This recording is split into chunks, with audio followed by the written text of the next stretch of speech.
brake van was feeling sad. Everywhere he looked, he could see engines and coaches moving steadily forwards.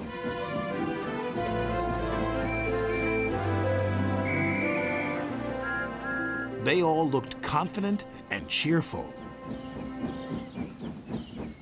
One day, he decided to talk to Oliver, the Great Western Engine.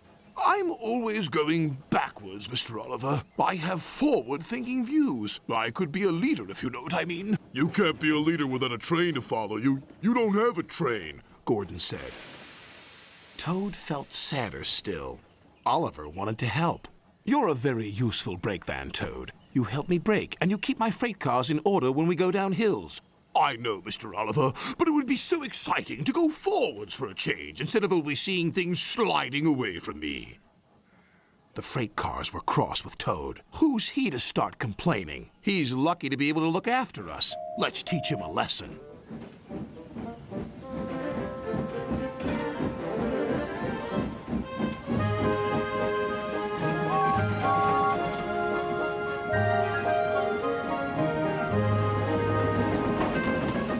The freight cars decided to carry out their plan when they reached Gordon's Hill. When they were nearly at the top, they played their tricks. Ready, steady, go! And they jerked at a coupling, which broke. We're making your wish come true, Toad! Follow the leader, yelled the freight cars.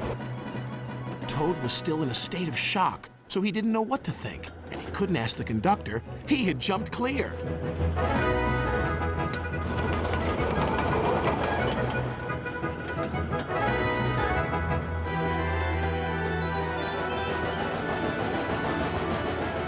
Faster, faster, as fast as you want, screamed the freight cars.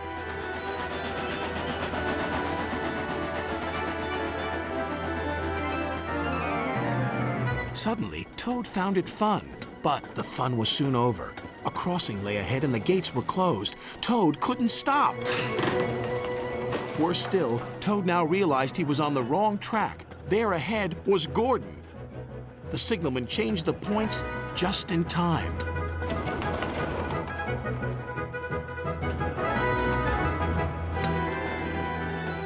On, faster, cried the freight cars. Suddenly, he saw James pulling a long, slow train. Oh my goodness! Help! Save me! A quick-thinking shunter did, just in time.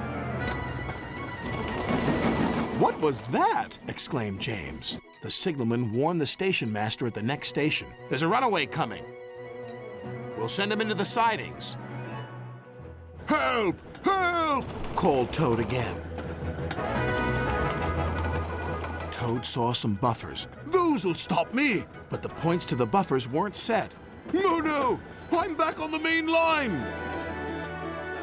Meanwhile, Oliver was racing to the rescue.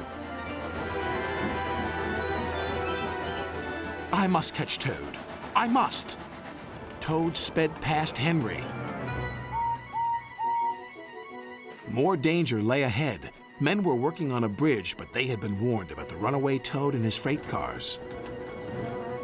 They diverted him onto old sidings, straight into a muddy pool.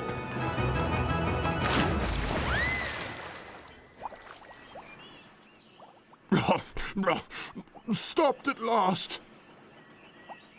Oliver arrived, and when he saw Toad, he could only smile. A pond is the only place for a toad, I suppose?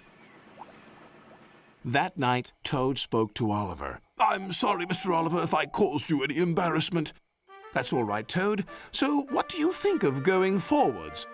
It was fun, decided Toad, but from now on I'll be happy to look forward to the future, busy going backwards, so to speak.